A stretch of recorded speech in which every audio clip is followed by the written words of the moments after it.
Hello, mambo vipi? Mko poa? Tumerudi kwenye kipindi chetu cha The Raw Podcast. Mko na mimi Gladness, host wenu aka Sweet G. Niko na mgeni wetu hapa, atajitambulisha. Tutakuwa naye leo katika kipindi chetu, katika episode yetu mpya ya leo. Karibu mgeni, jitambulishe. Asante sana. Naitwa Jovitas. Let's start with that first. So Jovitas, you don't want to tell us what you do? Okay, I'm employed in a non-governmental institution. Wow. I would like to keep it private. Yeah. Okay, karibu sana. So guys, topic yetu ya leo ni based on mental health, toxicity and relationships. Kwa hiyo tutaenda kuanza na kwanza kabisa karibu sana katika podcast yangu ya The Raw Podcast. Nimefurahi sana kuwa na wewe. Yeah, I'm so happy that I'm here leo. Wewe ni mtu wa maana sana, nimeona zile baadhi ya teasers. I hope this is going to be a nice conversation. It is. Yeah. Karibu The Raw Space Podcast.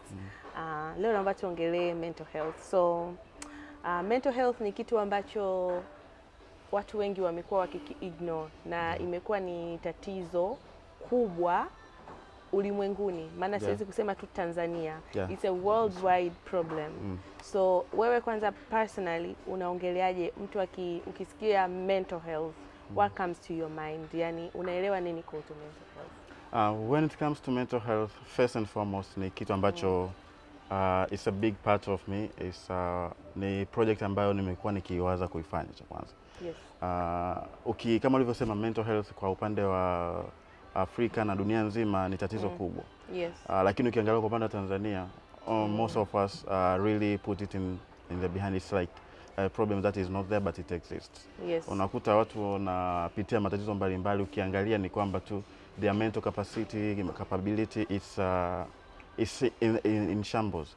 Yes. Kwa unakuta hakuna wanachoweza kuongelea, kwa sababu ukisema kwa mfano leo a man anaenda kumwambia his friend, anamwambia kwamba mimi na tatizo 1 2 3, ni kitu ambacho tuongelee. Yes. Unakuta tu kwamba mnakutana kwenye bar mnalewa, lakini there is nothing that you talk about that Yes. really is of value. Na wengine wanafikia tu hadi ya kujua. Mimi kuna situation nishaye kuisikia, nadhani sijui ulikuwepo, kuna yule mtu aliyejirusha kutoka pale gorofa la Makumbusho. Wakasema kwamba alikuwa na shida ya mental health, alikuwa na issues, lakini ukimwona pembeni kwenye maisha kawaida, he was a fun guy, a good person. Na nimeshakutana na marafiki zangu ambao wanawajua watu ambao walikuwa na issue za msongo wa mawazo. Yeah. Lakini hawakuwa na mtu wa kuongea nao, wakafikia hatua ya kujiua. Kwa hiyo ni tatizo kubwa, lakini hatuliongelei. Kuanzia kwenye mahusiano, kwenye maisha ya kawaida, kwenye ndoa, kwenye familia. Vitu kama hivyo vyote vinatokea na vinatu affect watu wengi sana. Sasa Jovitas, naomba utuambie leo, wewe kama mtu ambaye umepitia, umesoma kama unavyosema, labda kama ni online au umeongea na wataalamu kuhusu mental health, kwa kijana wa leo ambaye anakutizama na pengine hajijui kama ana hilo tatizo, unahisi vijana wa leo tatizo la afya ya akili, by the way, kwa wasioelewa mental health tunaongelea tatizo la afya ya akili. So kwa mtu ambaye hajui maana ya dalili kwamba sasa hivi mimi nina afya ya akili, pengine mtu anajua kwamba okay, mental health ni suicide tu, au mental health ni mtu labda akiwa labda ana stress, ana 1 2 3. Kuna watu ambao wana matatizo ya afya ya akili and they don't even know. Je, wewe unahisi ni viashiria gani ambavyo kijana leo akiviona anaweza akaanza kujiassess mwenyewe kwamba pengine I'm not okay, pengine I need help? Yeah. So kwa ufupi, ili mtu ajue kabisa kwamba ana msongo wa mawazo au ana tatizo la afya ya akili, kwa sababu okay, in a sense kila mmoja ana tatizo la afya ya akili, kuna mental health issues. Yeah. Ila inatofautiana ukubwa wa tatizo. Sasa kwa upande wangu unavyoona, cha kwanza mtu ili yani ujijue kwamba una tatizo la afya ya akili au unaishi, tujue neno tatizo la afya ya akili lina sound vibaya. Lakini naweza kusema kwamba let's say msongo wa mawazo. Kwa sababu msongo wa mawazo ndio unaelekea kwenye issue ya mental health, na mtu anashindwa kujua nini anachotaka kufanya. Cha kwanza, ili ujue kabisa kwamba ili tatizo linakunyemelea, kwamba productivity yako Kuna vitu ambavyo tuseme miaka 2 iliyopita ulikuwa unavifanya kwa usharp, kwa haraka zaidi, lakini nafika hatua ni hata even a small thing kwako inakuwa ni very long to take for you to do it. Hicho ni cha kwanza. Cha pili, process capability, kwamba how do you process things. Sometimes kutokana na mental health issues mtu anaikuta tu kwamba yeye anakuwa tu na hasira za kila za mara kwa mara, au mtu anger issues zinakuja tu frustrated all the time, kila muda. Yani yeye ni mtu ambaye hana amani muda wote, kwa sababu ameshindwa kulizungumzia ile tatizo, ile issue anaipeleka kwa watu wengine, kwa sababu frustration meaning ni kwamba mtu akiwa na frustration moja hawezi kukaa naye mwenyewe. Frustration it has to be given to someone else as well. Okay. Yeah. Kwa sababu mimi nikiwa frustrated nitakaa tu mwenyewe, lakini lazima ile frustration part of it lazima nimchokote mtu ili ni relieve. We can relate. We can all relate to that. We can all relate to that. So it is all about you understand what is really wrong with you, kwa sababu wengi hatuwezi kuongelea issues ambazo natuface. Na ukijua kwamba kuna tatizo ambalo umekaa nalo mwenyewe hauwezi kuliongelea na linakuumiza, jua kabisa hapo msongo wa mawazo unakuja. Mental health issues zinaanzia hapo. Yani nilikuwa kuna msemo mmoja nilikuwa nasema mind health really matters. Watu wanaweza kusema tu kwamba mimi naumwa kichwa, lakini hawezi kujua kichwa kile kimeanzia wapi. We have to look at the root cause of the problem. Find somewhere or someone you can talk to. Now that is the problem. I feel like unajua katika community yetu sisi wa Tanzania watu hawako generous. Yani hawako open to. Yes. Yani unaweza ukawa umeenda hata mimi imenitokea na pengine kuna wengine wengi they can relate. Hata mzazi pengine sometime au hata ndugu yako sibling, umeelewa, au hata your best friend unaweza ukaenda ukamweleza matatizo unayopitia, unaelewa, kwa sababu mpaka mtu unapata ile msongo wa mawazo ni kwamba ni kitu kinachokuumiza. You need to share it. Sasa unapoenda kukishare kwa mtu mwingine anakuwa judgmental. And worse enough, kuna siku itafika yule mtu anaenda kukitumia hicho kitu against you. Yes. Unaona? Mimi nimeshai ku experience that so many times to the extent nika reach a point nikasema you know what? I'm just gonna keep quiet. Kwa unakuta watu wanapitia matatizo mpaka mtu anafika stage ya kujiua au ana take hard decisions ni kwa sababu there was nobody to listen to them. Yani natamani watu wangekuwa wanajua kitu kimoja. Mtu akiwa anakufuata kukueleza matatizo yake, hata kama akija na kesho akarudia kukueleza tena, if you have time to listen, just listen to them. Yeah. You know, the thing about tunachokosema mara nyingi, okay, sio kana kwamba watu tunashindwa kusikiliza au we don't have people to talk to. Yes. Ni kwamba yule tunayemwelezea matatizo yetu, saa nyingine unajua binadamu mara nyingi huwa tunapenda kujibu badala ya kusikiliza. Wanasema hivi, we listen to answer. I mean we listen to answer the inquiries. So mtu anapokuwa anakosa jibu kwa sababu the process, kama kwa mfano umekuja kwangu unaniambia kwamba na issue 1, 2, 3. Ujue kitendo cha mtu kumfuata mtu mwingine ili amuelezee tatizo ni a very big courage. Kwa sababu zamani wazazi wetu walikuwa waongee. Yaani kwa mfano kuna vitu wanasema hiki akifai kuongelewa. Sio kana kwamba walikuwa wanashinda kuongea, it's the nature of how things were. So first and foremost, if you are facing some issues with mental health and you do not have anyone to talk to, you have to like think through of what kind of which person you can talk to kupitia the same cycle. Au it's better that you put your problems down in the down low. Kuna vitu ambavyo vinaweza kusaidia, kwa mfano running or maybe going to the beach and not going to drink. Manake watu wengine tunaweza I mean the only thing that really makes us able to function is maybe drinking, lakini running or maybe listening to podcasts. Javitas, the problem is you will go to run. After that, when you go back home and you're alone, you're going to think about it. Thinking about it is not a problem. The way you act, need someone. The way you we act, all need someone, and people should learn to listen to people. Tujifunze kuwasikiliza watu, kuwajali, kujiweka katika miguu yake. Alafu tatizo lingine ambalo watu wanalo, especially wa Tanzania, especially wazazi wetu, don't ever kwenye upande wa wazazi hapo, nachoweza kukuambia, kwa sababu wazazi wetu walikuwa wamelelewa kwenye era nyingine. Wanapaswa kubadilika kwa sababu let me tell you, kumbadilisha mzazi kutoka kwenye ile inachukua muda. Tatizo ni moja. Labda nikuulize swali. Leo kina kwa mzazi wako anambia bwana mama si baba, especially moms, let's say umeenda kwa mama. Ukamwambia mama, mimi maybe mwanaume wangu anijali, anipenda. Sema wewe mimi mbona babako niko hapa mara nyingi? Yes, atachukulia hivi. Lakini it takes you have, kwa sababu wewe ndio umemwamini mama yako, si ndio? And your mom is your mom.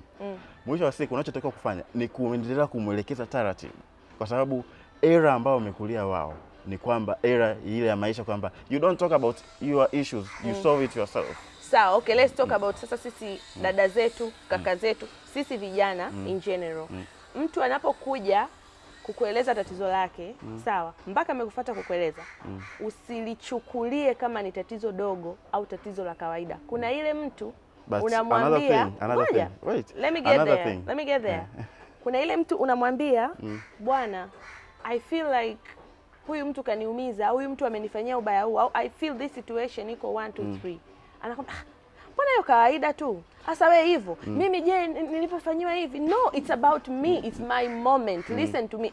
Wewe ungetaka na wewe matatizo yako ambayo unahisi ni makubwa zaidi tuyadiscuss, ungenifuata. So tupunguze kuona issue za watu au matatizo ya watu ni ya kawaida, because it's really hurting. Yani kuna sometime unaenda kumwambia mtu bwana, there's 1 2 3, you expect them to care for you, kukupokea, kukusikiliza, kukukumbatia, but wanakufanya sama uone kama vile mbona kawaida, yani mbona like wanakufanya unaona kama una exaggerate the situation. Yeah, people like to compare, like if I come to you and I say bwana naishi moja mbili tatu, mimi mwenyewe juzi tu hapo. Why are you doing that? Like that? Yeah. And also even for a person that who like kwa mfano umekuja kwangu kunieleza tatizo lako. First and foremost, there are things that you have to look at. Mtu ambaye anakuja kueleza tatizo lako ni mtu aina gani? Hicho ni cha kwanza. Saa nyingine tunajifunza kutokana na makosa. Inawezekana kwamba tunaenda kueleza tu matatizo yetu, kumbe sio watu sahihi. Ni kweli. Kwanza inabidi uangalie mtu yupo kwenye mazingira gani, ni mtu ambaye mnakutana kwenye viwanja gani. Unajua kuna mtu ambaye viwanja mnavyokutana ni kuna mtu ambaye viwanja mnavyokutana ni maybe kanisani. Kuna mtu ambaye viwanja mnavyokutana maybe ni kwenye gatherings ambazo maybe ni work gathering and all that. Kwa hiyo lazima uangalie ni mtu aina gani kwanza unaingia naye. Unayekutana naye kuongea, kumwambia matatizo. Unless umekosa mtu kuongea naye, lakini si shauri mtu ambaye amdai kufanya productivity aina yote, kwamba mkae na a productive session ukamwambia kwamba your deep issues, kwa sababu hapo ndo tunapokosea.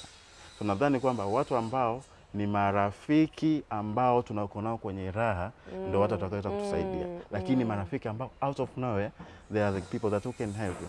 Kwa hiyo check on the people that kwanza your cycle, the one that you have. If you have a cycle that is not productive, na wengi kinachotuathiri ni cycle. Hata mental health issues zinatokea kwenye cycles ambazo kwenye mazingira tuliokulia.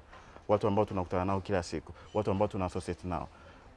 Kuna msemo mmoja ambao niliambia kwamba if you think of negative ways of things, you'll always be negative. Na mental health issues zinatokea kwenye nini? Kwenye negative issues. Kwenye cycles ambazo tuko nazo.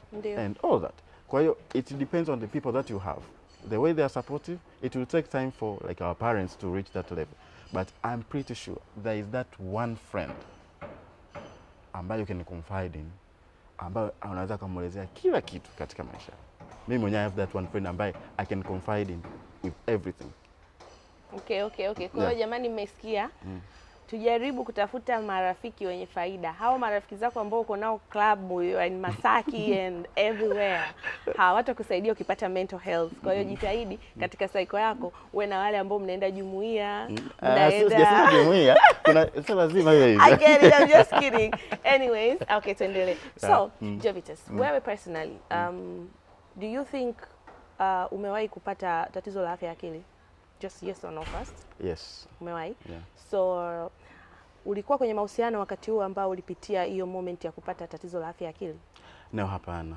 Sikuwa kwenye mahusiano. Ulikuwa kwenye mahusiano. So you really can't relate kama how you would react kama ungekuwa una tatizo la afya ya akili na ungekuwa kwenye mahusiano.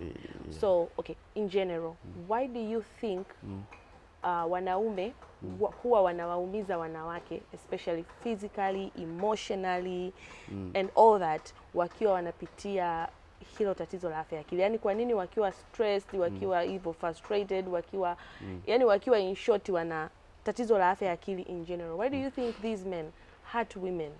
Okay. Very much. First and foremost, have you ever met a man that speaks about their emotions freely?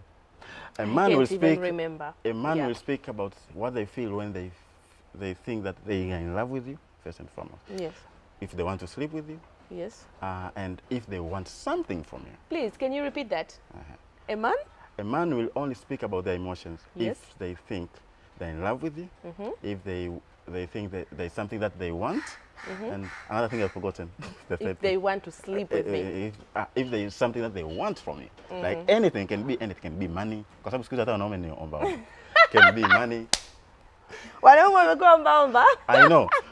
Can be money, can be anything. Yes. If a man would, and also, you know, the true emotion about people, about men, lies in when they are actually in love with you.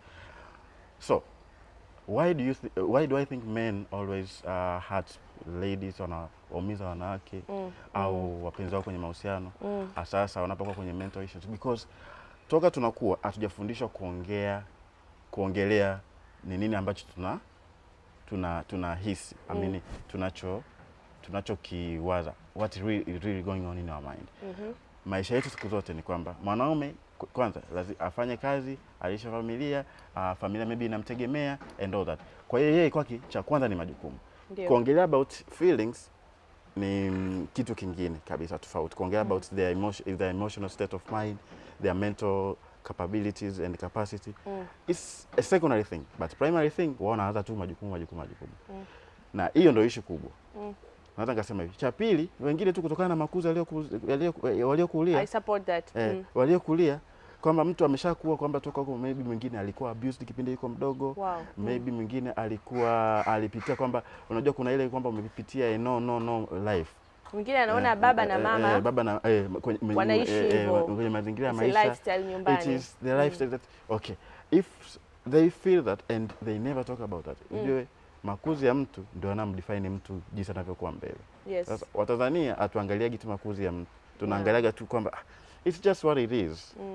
Kwa sababu tumeshazoea hivyo, basi tunaendelea. Na kweli ukija kuwacheki hao watu background zao, ukija kuuliza hata ndugu zao and all that kwamba huyu mtu mpaka amefikia hapa, maisha ya nyumbani yalikuwaje? Unakuja kugundua at the end of the day, sometimes it's not his fault.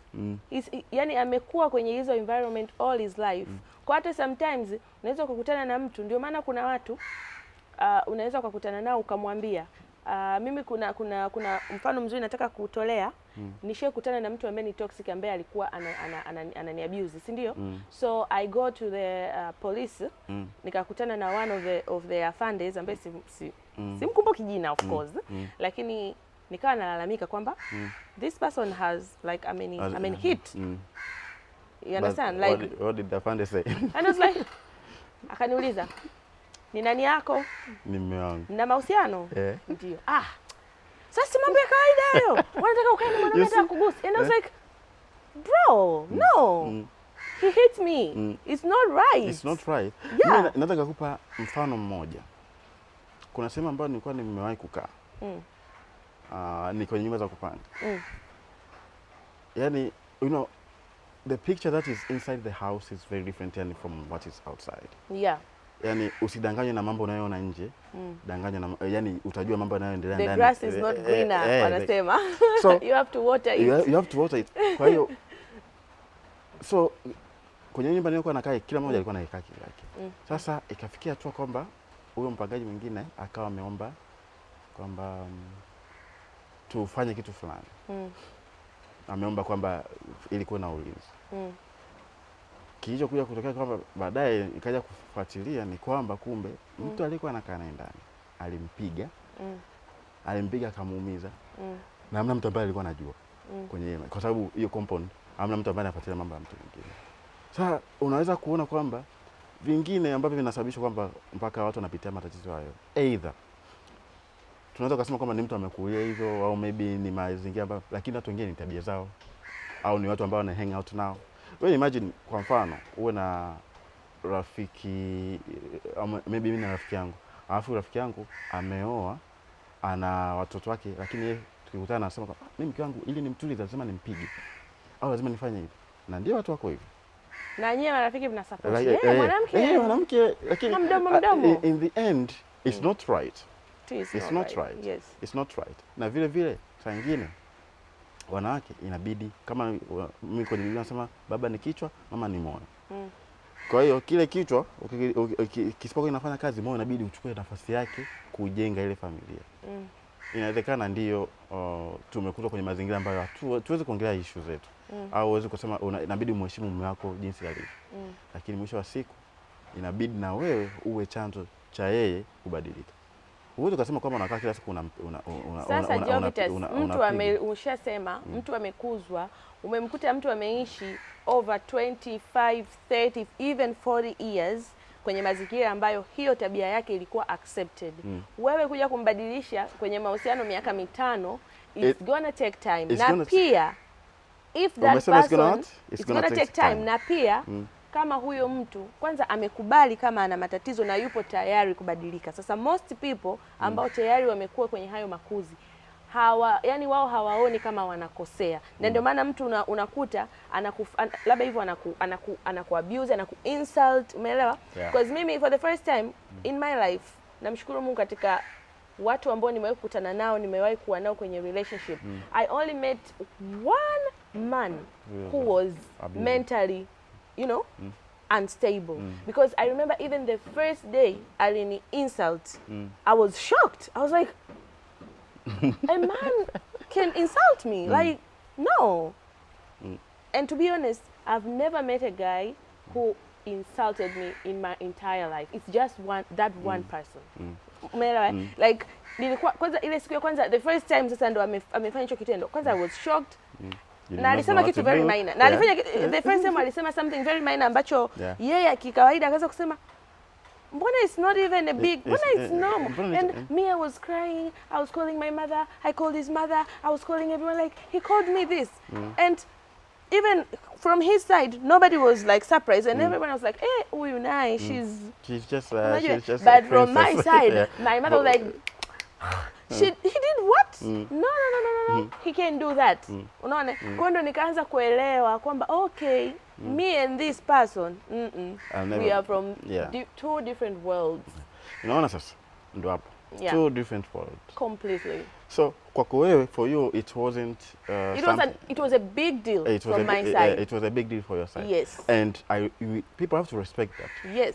In so to speak. Kwa sababu for instance, kwako wewe that was a big deal, lakini kwa mtu mwingine kama ulivyosema upande wa familia yake it was just unaye sasa kwa nini anafanya hivyo? Mbona anakuza? We are exaggerating. Kwa hiyo yeye ambacho alichokuwa anatakiwa kufanya ni kwanza ku address the issue in a way that is very respectful kwako wewe. Kwa sababu it shouldn't have reached to that stage. Ujue if a man cannot understand your feelings, he's not a right man for you. True. Yeah.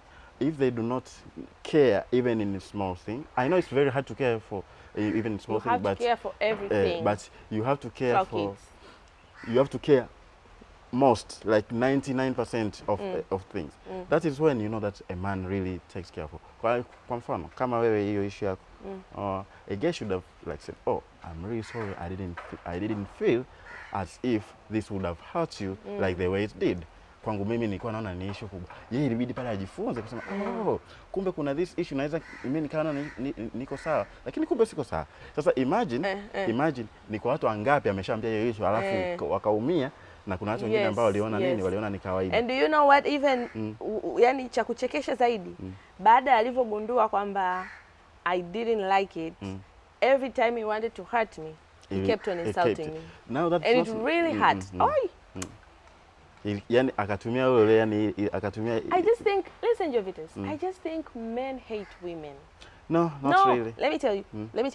Do you know last year, 2025, a total of 163 million people Googled how to kill a woman without leaving a trace. Labda nisaidie kwa tafsiria kwa ambao hawajaelewa kwa hii lugha. Mwaka 2025 kwenye Google research zinaonesha watu milioni 163 wamegoogle jinsi ya kutoa uhai wa mwanamke bila kuacha ushahidi. Do you think it's a woman who googled all that?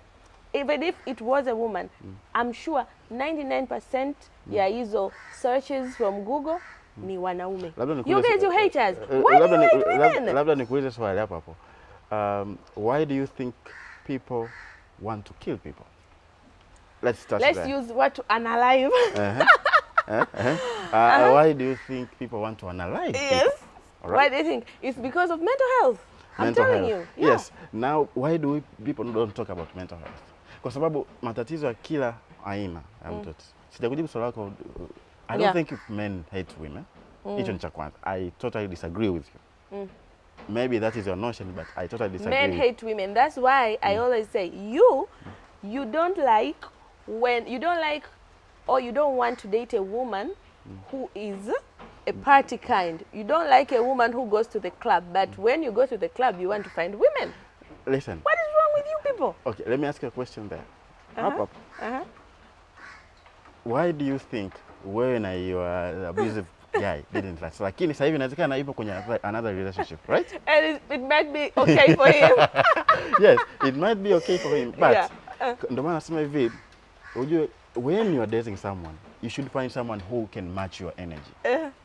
Au sijui wanasema kwamba okay, wanasema kwamba they don't want like party women, but when they go to the club they want to see women. And wakifika wakikuta hamna mwanamke kwenye club wanaondoka. Sasa mbona hamna madem? They leave. They come with them now. They come with them. Yeah. So my point is they don't want people who party, but they want to see they don't want women who party, but they want to see women in the parties, but they don't want those who are partying, right? But there are men who want people who like to party. Ndio maana sasa kwenye any kind of relationship you have to match the energy. Kwamba my energy frequency should match my energy frequency. Kwa sababu if you don't match that energy, ndio hizo relationship.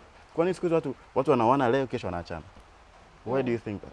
It's because first and foremost, maybe it's because of the pressure, maybe it's because they just like want to prove the point, to prove the fact kwamba they are married, lakini kumbe ni issue ambayo is not that important in one or the other. But ukianza kuwaza kwa undani zaidi, why do people behave the way they behave? It's because of kwanza mazingira yaliyokulia, mental health issues. Mtu kwenye relationship anakuwa toxic. You have been in toxic relationship, kwanza pole hapo. It's okay. Yeah, ila it's because the way walivyokuwa, watu ambao wamekuwa nao ndio watu wanao define their character. Yes. Ila people can always change. That's why we have this mental health talk today. Kwa sababu if people don't talk, how will we know? But what makes someone akae chini mpaka awaze how to take their partner's life without leaving a trace? Like, why do you even have to, like, why? Let me ask you a question. Have you seen this? If it doesn't work out for you to just break up. Have you seen this news whereby this photographer has been unalived by the girlfriend? I have, yes. Yes, you have. Why do you think they did that? And it's a lady who was done that. Now you're saying... Anyways, okay. No, I mean... So the we just go back to our topic, kwamba ni mental health. But why do people don't talk about mental health? People don't talk about mental health because they don't want to be vulnerable. And now we have to learn how to be vulnerable, especially men. Ladies, you can talk about your mental health. Mimi naongea na leo na men. You have to learn on how to be vulnerable on your feelings. Know how to talk about your issues. Know how to talk about what you feel is really bothering you.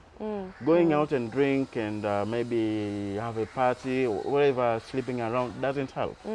Maybe your girlfriend maybe back then had to usiende kulipiza kisasi kwa mtu mwingine kwa kumuumiza the other person. We have to sit down and talk about, and it's very important. Mental health issues are there. Ukiangalia statistics, people don't talk about them, but vitu vingi vinatokea kwa sababu watu wanakaa na maumivu yao moyoni bila kuyaongelea. So it's very important, especially men. For ladies, I really see you talk about your issues. It's very easy for you to open up to your friend, and you never judge each other, especially maybe a few. Lakini wanaume atuongei, we always say. You think it's masculinity not doing that? It is not toxic. It is not masculinity. It is toxic masculinity. It is very toxic. Why should you not talk about how you feel? Why should you not like say it out loud? Kwamba leo, I feel very down. How do I overcome this? Mimi kazi ninakofanya, we easily talk about how we really feel, we feel in our bond. Kwa sababu kazi ninayofanya, I deal with people in, day out. Yani my work is always about people. And every day I might roughly meet maybe 5 or 6 new people each day. So if I don't talk about how I feel or what I feel, or if I don't air out the way I feel, I won't be able to help even those people. Unakuja inabidi mtu ambaye inabidi uongee naye au maybe umsaidie kwenye kitu fulani, you can't help them because you are in your feelings, you are in your zone. So men, let's talk about those feelings.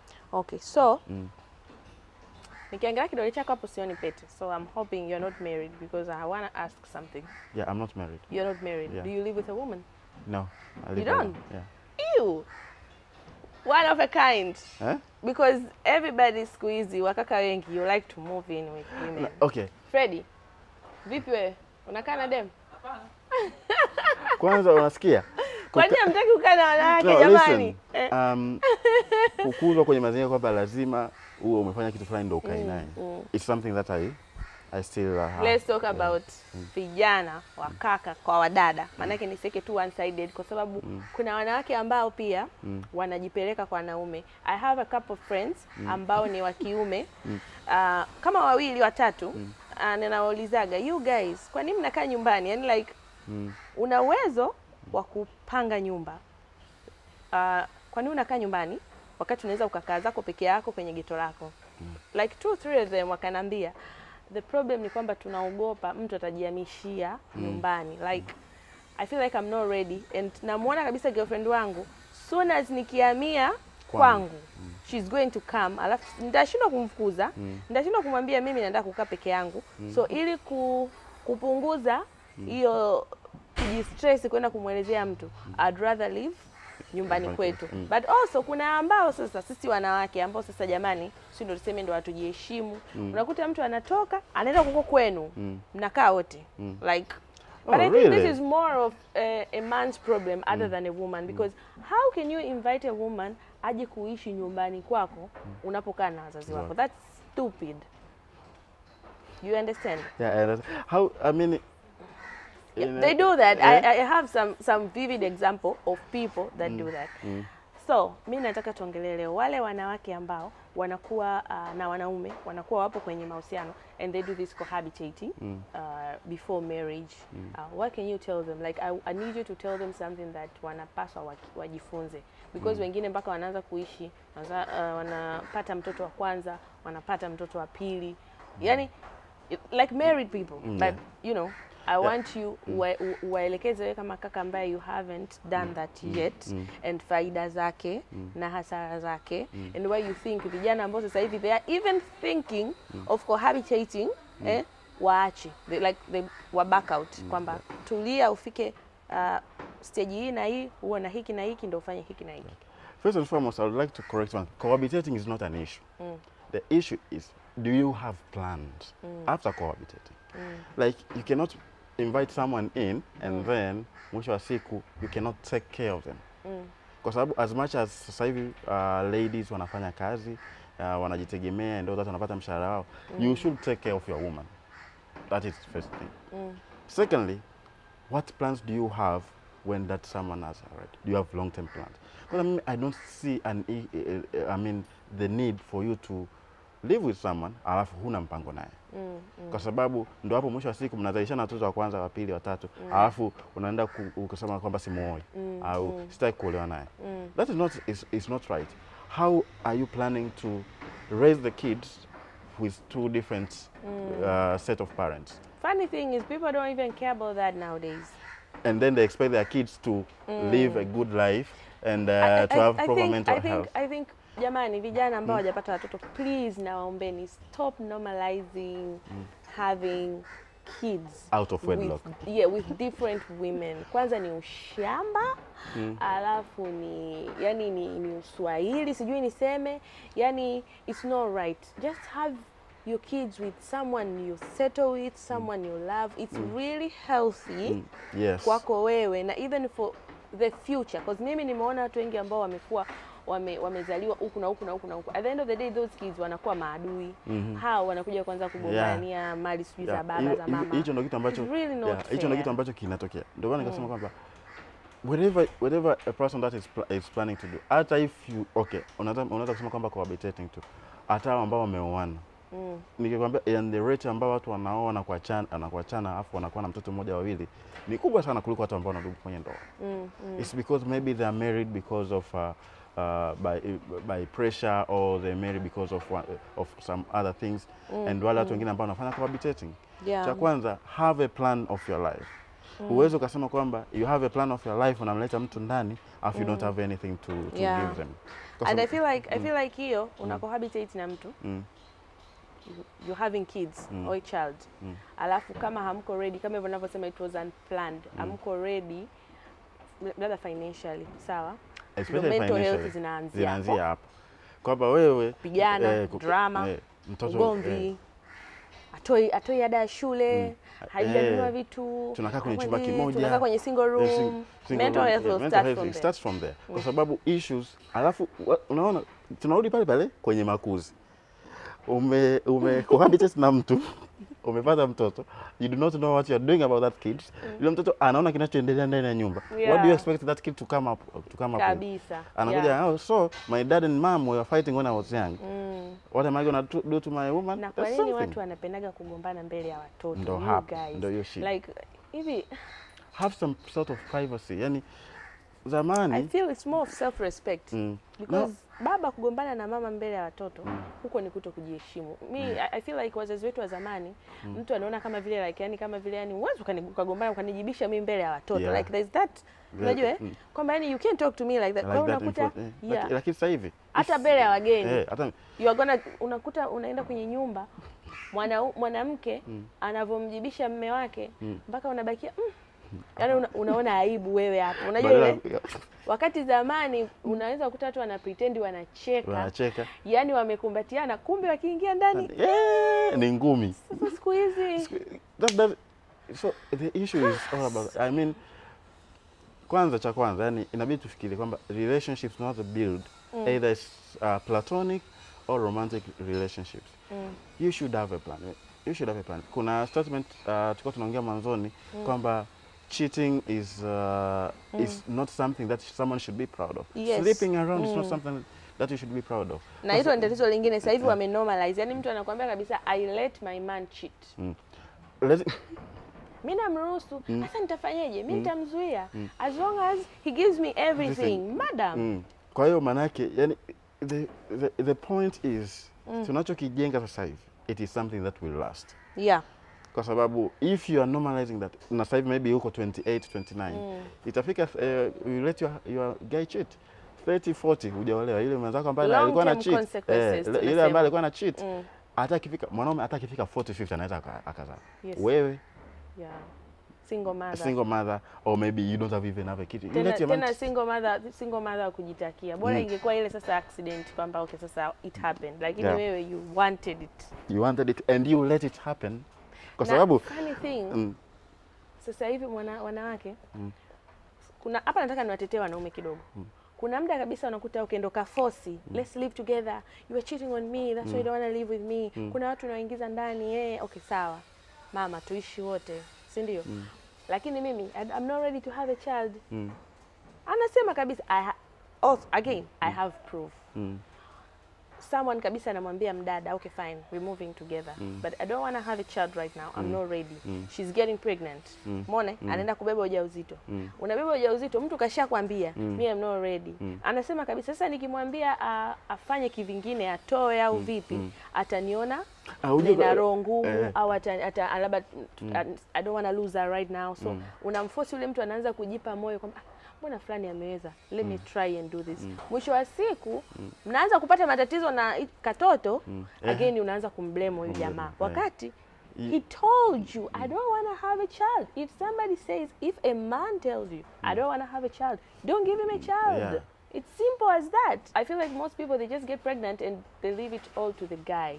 And that is really not fair. It's not very fair. Yes. Na unakuta mtu sasa akishakuwa pregnant ni maparagraph anatumia huyo kaka. sina kodi, umenipa hivi. But okay. Am I your father? Yeah. Like Even when it comes to guys as well, I think hata sisi wenyewe inabidi tuwe tunawaza kwanza. Cha kwanza, you are seeing someone, you are seeing this certain girl. Maybe umesema kweli, maybe you have started dating and all that. Ni kwamba lazima ujue kabisa kwamba with this girl, what is my plan? Is it hit and run? Is it a relationship? Is it a situationship? Wakaka wananikera. Why are you kumpatia someone ujauzito? Hata you don't even have her. Yeah. Like why aren't you expensive? Like why aren't your stuff expensive, bro? Like I wish men wangekuwa wanajichukulia kwamba that thing, my child, I don't even think if it's right to say them, but my stuff that carry my child, they are like, they have a value. Unapaswa uangalia hata mwanamke unaenda kumpatia ujauzito, what kind of a woman unaenda kujiingiza naye, what kind of mom is she going to be to your kids. Lakini you just go, unakutana na mtu, you don't even know her. You just kwanza, na the fact that unampata mtu ujauzito, you don't even know her, it means you don't even care about your own health. Yeah. Because that means you just sleep with a random person and you get them pregnant and like, hey, sister, I mean, why are you guys doing that? Okay, a random is one thing, but you know, the most important point is the kid that who is coming in this world. Yeah. Ni mazingira gani unamtengenezea. Kwa sababu all kids that are born out of wedlock ni either mtu mwingine wametupwa huko, wamepelekwa na nani, au wengine ndio wanakuwa kwenye maisha ambayo haeleweki. Kwa sababu rudi pale kwenye makuzi. Mental health ina play a big part kutokana na mazingira mtu aliyokulia.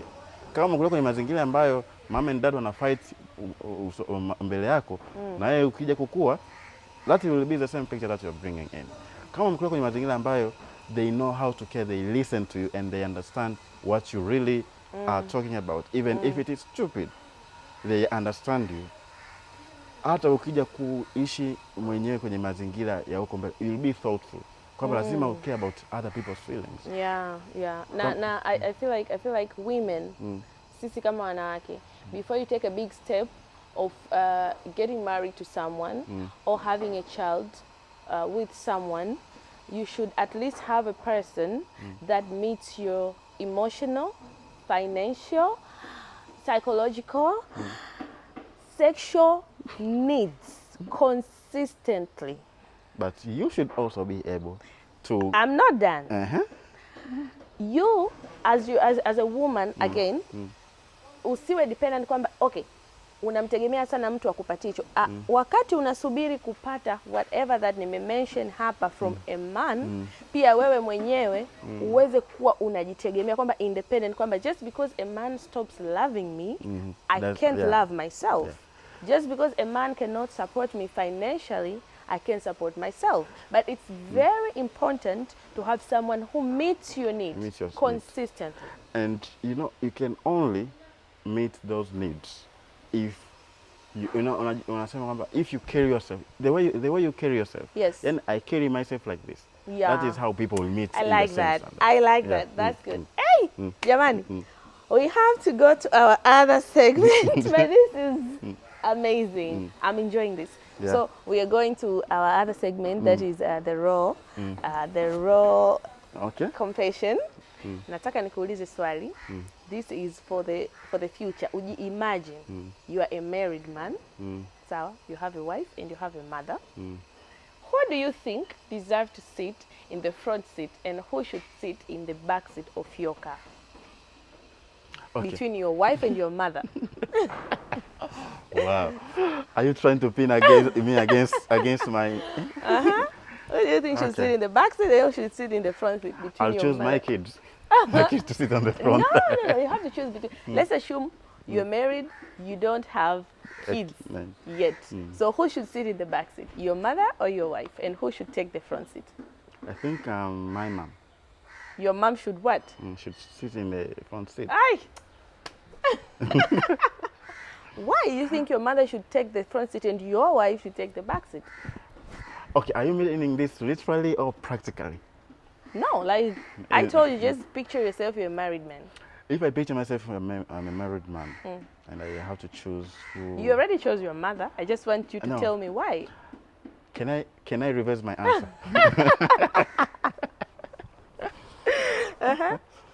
Thinking about it, I wouldn't choose either, honestly. You wouldn't choose either. So you guys won't be going anywhere. Yeah. If Hamtatoka hiyo siku mtakaa ndani. they can all sit at the back seat. I'll give you a simple answer. Your wife should stay in the front seat, and your mother should proudly give that seat to her, because she is your wife. When you marry a woman, ukioa, tunatumia Kiingereza sana, watu watanilaumu na wajua watu. Jamani, hapa tunasema kati ya mwanaume na mwanaume akioa mke wake akiwa kwenye ndoa, ni nani anapaswa kwenye gari kukaa siti ya mbele na ni nani anapaswa kwenye gari kukaa siti ya nyuma, kati ya mke wake na mama yake mzazi. Sasa Jovitas hapa ametuambia yeye hawezi kuchagua. So mimi namwambia Jovitas kwamba unapokuwa umeoa, when you are married, your wife comes first. Unapokuwa umeoa, ndio maana hata kwenye Biblia wanasema utaacha wazazi wako, utaenda ukajumuika, mtakuwa mwili mmoja. So that means your wife comes first. Na yule mama hata yeye alipokuwa na mume wake, I believe somehow kama alibahatika kuolewa kwenye mazingira mazuri, they treated her the same, because your wife is your priority.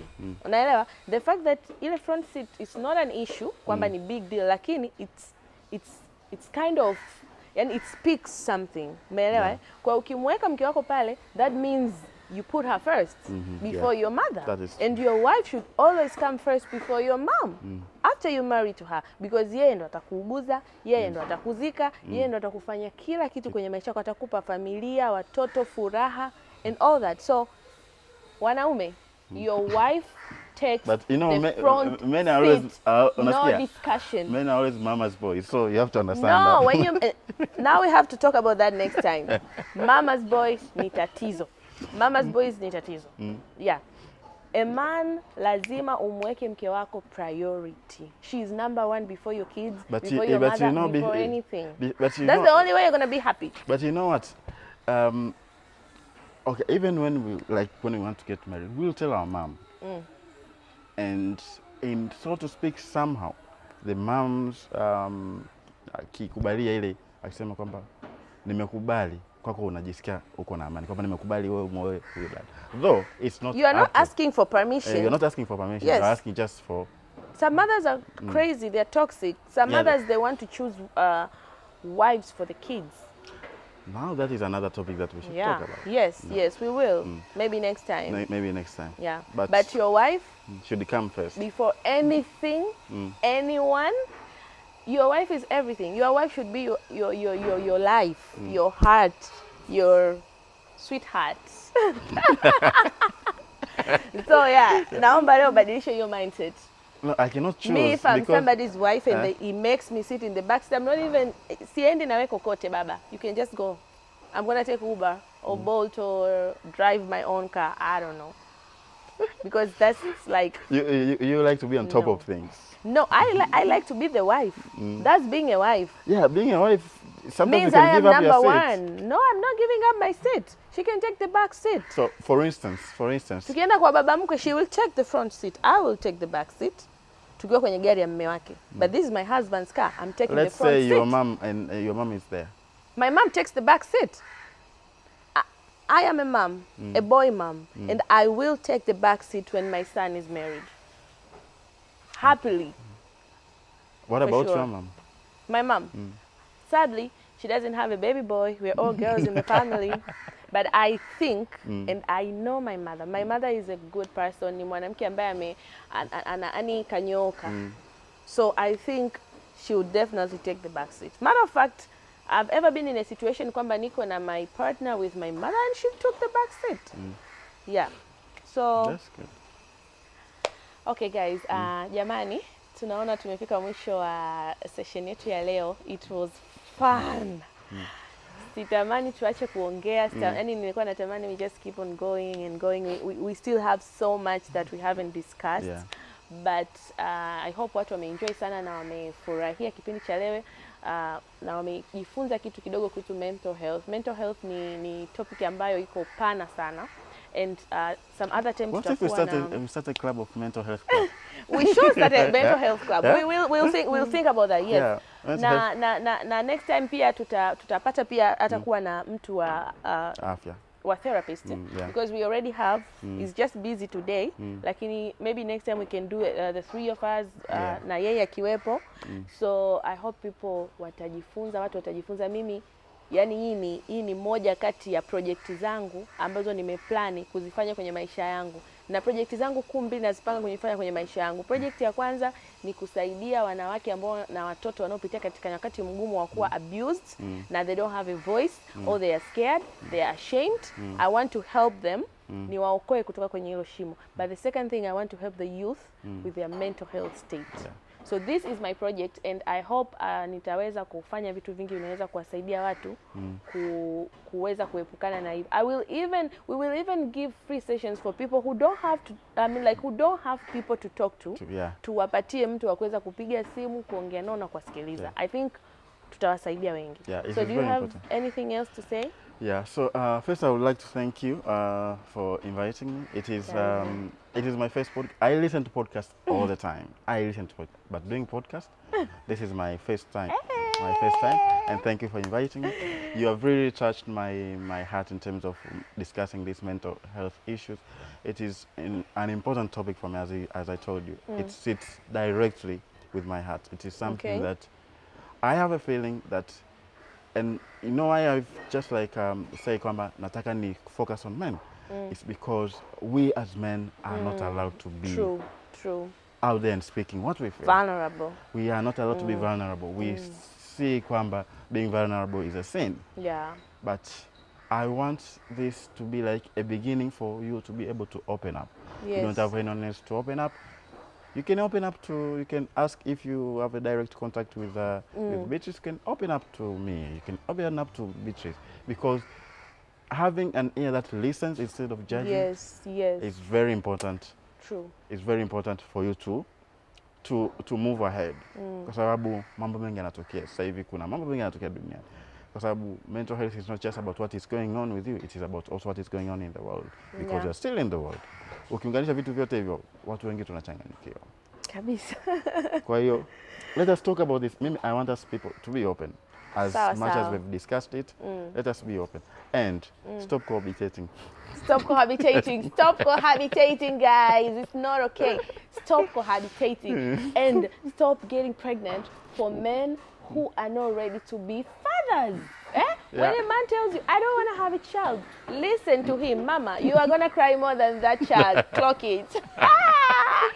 Okay. Jamani, asanteni sana. Leo tumekuja seti yetu mpya kabisa. As you can see, this is Midtown Restaurant. Ni restaurant ambayo ni mpya. Wana serve Caribbean food, guys. You should come and try. Iko Masaki. Ukiandika tu pale kwenye Bolt Midtown Restaurant, itakuja pale Magesa's apartments. Ukifika Magesa's apartment, unapanda kwenye rooftop. Kuna restaurant nzuri sana, it's cool. Mnaweza mkaangalia page yao ya Instagram pia, Midtown Restaurant. Mnaweza mkajaribu kwenye chakula. I promise you guys, you will thank me, you won't regret. Kwa sababu nimekionja. Anyways, nashukuru sana Jovitas, nashukuru sana Freddy, na man behind the camera. Yes, man behind the camera, and everyone ambaye amesikiliza leo episode yetu ya leo. I hope you guys learn. Nawapenda. Bye bye. Bye.